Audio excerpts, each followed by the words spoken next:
Mari belajar aljabar. Assalamualaikum adik-adik, bagaimana kabar hari ini?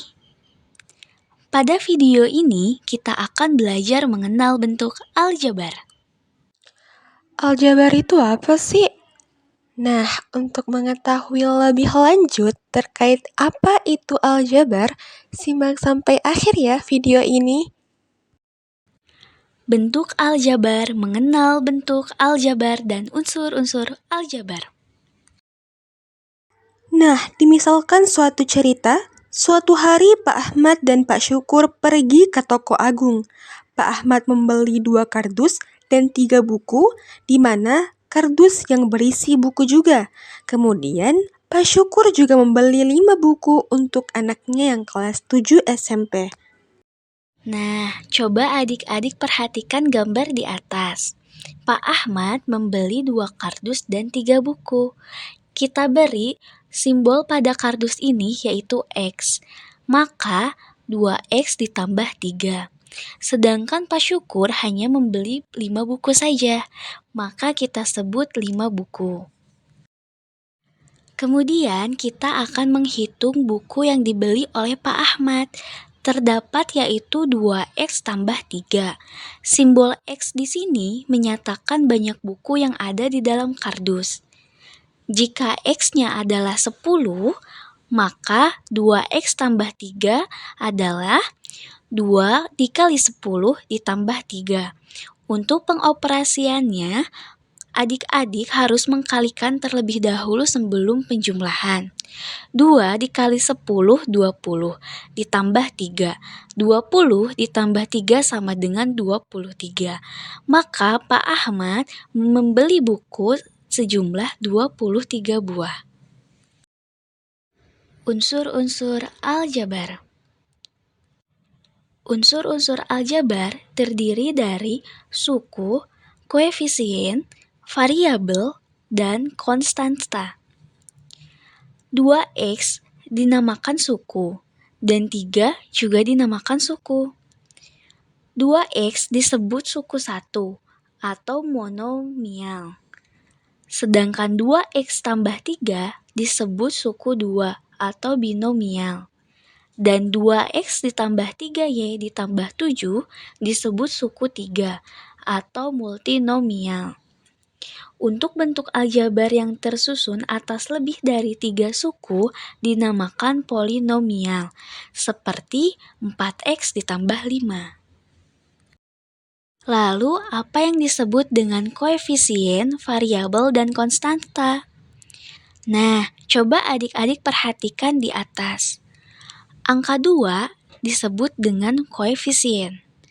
Huruf X disebut dengan variabel. Dan angka 3 disebut dengan konstanta. Koefisien merupakan angka yang ada di depan variabel, yaitu 2. Angkanya di depan huruf X. Kemudian variabel merupakan simbol yang biasanya dilambangkan dengan huruf kecil yang nilainya belum diketahui.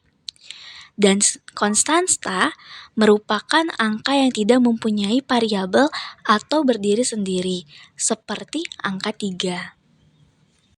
Selanjutnya, untuk lebih paham lagi apa itu suku, koefisien, variabel, dan juga konstanta, adik-adik perhatikan contoh soal berikut.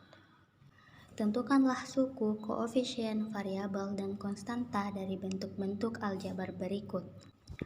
Soal pertama, negatif 5X. Bentuk aljabar negatif 5X disebut suku 1 atau monomial, dan untuk suku dari bentuk aljabar negatif 5X adalah negatif 5X. Nah, ingat ya adik-adik, kalau sukunya bernilai negatif berarti negatifnya juga diikutsertakan ya. Kemudian koefisien dari negatif 5X adalah negatif 5 dengan variabelnya adalah X, dan untuk konstantanya tidak ada ya adik-adik. Bagaimana suku, koefisien, variabel untuk nomor 2 dan 3? Nah, mari latihan bersama. Selanjutnya, mengenal bentuk aljabar. Jadi, di sekitar kita juga beberapa orang seringkali menyatakan banyaknya suatu benda tertentu dengan tidak menyebutkan satuan benda tersebut. Akan tetapi, mereka menggunakan satuan kumpulan dari jumlah benda tersebut. Nah, misalkan karung beras, 1 keranjang apel, 1 keranjang jeruk, dan lain-lain. Untuk lebih memahami tentang bentuk-bentuk aljabar, mari kita amati dan lengkapi bentuk-bentuk aljabar pada contoh-contoh soal berikut. Dalam suatu kotak terdapat beberapa bola, sedangkan dalam suatu tabung terdapat beberapa bola dalam jumlah lain. Nah, dimisalkan X menyatakan banyak bola dalam satu kotak, Y menyatakan banyak bola dalam satu tabung. Jadi, kalau ada 2 bola, bentuk aljabarnya adalah 2. Kemudian, kalau ada 2 tabung, bentuk aljabarnya adalah Y ditambah Y atau 2Y. Dan kalau ada 2 kotak, berarti bentuk aljabarnya adalah X ditambah X atau 2X. Nah, kalau ada 2 kotak dan 4 bola, bentuk aljabarnya adalah 2X ditambah 4. Kemudian, kalau ada 2 kotak, 1 tabung, dan 4 bola, bentuk aljabarnya adalah 2X ditambah Y, yaitu 1 tabung, dan ditambah 4, yang artinya 4 bola. Dan kalau ada 2 kotak, 3 tabung, dan 8 bola, bentuk aljabarnya adalah 2X ditambah 3Y tambah 8. Sampai sini paham kan adik-adik? Nah, sekarang coba adik-adik lengkapi contoh soal ini. Di sini ada 3 kotak, 3 tabung, dan 8 bola. Bagaimanakah bentuk aljabarnya? Itulah pembelajaran pada video kali ini. Sampai jumpa lagi adik-adik.